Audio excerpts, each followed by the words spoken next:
ಕರ್ನಾಟಕದಲ್ಲಿ ಕನ್ನಡ ಬಾವುಟ ಹೆಣ್ಮಕ್ಳು ಅರ್ಶನ ಕುಂಕುಮ ಅಂತಾರೆ. ಆದರೆ ಕರ್ನಾಟಕದಲ್ಲಿ ಹೆಣ್ಮಕ್ಳಿಗೆ ಪ್ರೊಟೆಕ್ಷನ್ ಇಲ್ಲ ಅನ್ನೋ ಮಾತುಗಳು ಯಾಕೆ ಸರ್ ಪ್ರೊಟೆಕ್ಷನ್ ಇಲ್ಲ?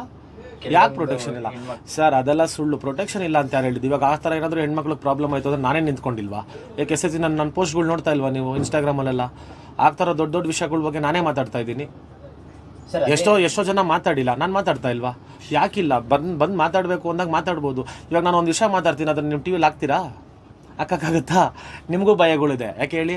ನಿಮ್ದು ಏನಾದರೂ ಬ್ಲಾಕ್ ಮಾಡಿಬಿಡ್ತಾರೆ ಅಕೌಂಟ್ಗಳ್ನ, ಇಷ್ಟು ವರ್ಷ ಕಷ್ಟಪಟ್ಟಿದ್ದು ಶ್ರಮ ಎಲ್ಲ ವೇಸ್ಟ್ ಆಗಿಬಿಡುತ್ತೆ ಅನ್ನೋದು ನಿಮಗೂ ಇದೆ. ಸೊ ಇದ್ರ ಬಗ್ಗೆ ಯಾವ ವಿಷಯನೂ ಮಾತಾಡ್ತಾ ಇಲ್ಲ.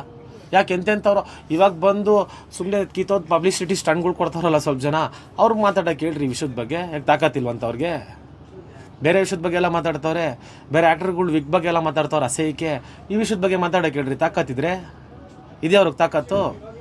ಇಂಥ ಚೀಪ್ ಪಬ್ಲಿಸಿಟಿ ಮಾಡೋಕ್ಕಷ್ಟೇ ಸರಿ ಸೀಮಿತ ಅವರಲ್ಲ ಸರ್. ಇನ್ನೊಂದು ಪ್ರಥಮ್ ಅವ್ರಿಗೆ ಇವಾಗ ರೀಸೆಂಟ್ ಆಗಿ ರೇ ಅವ್ನ ಬಗ್ಗೆ ಮಾತಾಡ್ಬಿಟ್ಟು ಬಿಡ್ರಿ, ಸುಮ್ಮನೆ ವೇಸ್ಟ್. ಅವ್ನ ಬಗ್ಗೆ ಮಾತಾಡ್ಕೊಂಡು ಇಂಥ ಕೆಲಸಗಳೇ ಮಾಡ್ಕೊಂಬಂದ್ಬಿಟ್ಟ ಅವನು.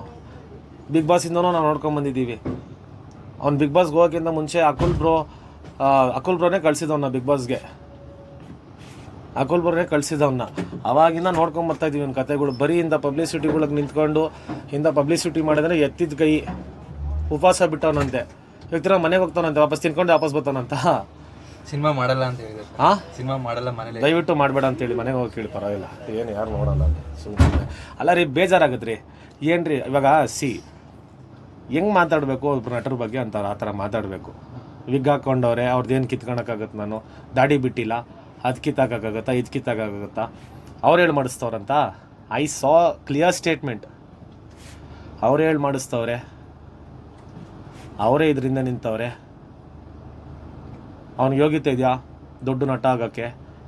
ಆಮೇಲೆ ಇದರಿಂದ ಯಾರ್ಯಾರು ಇದ್ದಾರೋ ಈಸಿಯಾಗಿ ಗೊತ್ತಾಗುತ್ತೆ. ಬಟ್ ಸ್ಟಿಲ್ ಯಾಕೆ ಮಾತಾಡ್ಬೇಕು ಈ ಥರ? ಒಂದು ಸ್ಟ್ಯಾಂಡರ್ಡ್ ಬೇಕಲ್ಲ, ಒಂದು ತೂಕ ಬೇಕಲ್ಲ. ಒಂದು ಕಡೆ ರಮ್ಯಾ ಅವ್ರ ಮ್ಯಾಟ್ರ್ ಬಂದಾಗ ಆಗಲಿ ಅಥವಾ ಪ್ರಥಮ್ ಅವ್ರ ಮ್ಯಾಟ್ರ್ ಬಂದಾಗ ಆಗಲಿ ದರ್ಶನ್ ಸರ್ ಒಂದು ಸ್ಟೇಟ್ಮೆಂಟ್ ಕೊಡಬೇಕಿತ್ತು ಅಂತ ಎಲ್ಲನ ಅನ್ಸಿದ್ಯಾ ಸರ್? ಅದು ಅವ್ರವ್ರ ವೈಯಕ್ತಿಕ ಸರ್, ನಾನು ಹೆಂಗೆ ಅದನ್ನು ಜಡ್ಜ್ ಮಾಡೋಕ್ಕಾಗುತ್ತೆ? ಅಲ್ಲ, ಅವ್ರು ಬಂದು ಒಂದು ಸೋಷಿಯಲ್ ಮೀಡಿಯಲ್ಲಿ ಒಂದು ವಿಡಿಯೋ ಆಗಲಿ ಪೋಸ್ಟ್ ಆಗಲಿ ಮಾಡ್ಬೋದಲ್ಲ. ಅವ್ರ ಫ್ಯಾನ್ಸ್ಗೆ ಈ ಥರ ಮಾಡಬೇಡಿ, ಯಾರು ನೆಗೆಟಿವ್ ಕಮೆಂಟ್ ಮಾಡಿ ಟ್ರೋಲ್ಗಳು ಮಾಡಬೇಡಿ ಸರ್. ನಾನು ನಿಮ್ಗೆ ಅದನ್ನೇ ಹೇಳ್ತಾರದು ಸರ್. ಈ ಥರ ಬ್ಯಾಡ್ ಕಮೆಂಟ್ಸ್ ಹಾಕೋರು ಅವ್ರ ಫ್ಯಾನ್ಸ್ ಅಲ್ವೇ ಅಲ್ಲ, ಆಯ್ತಾ ಸರ್?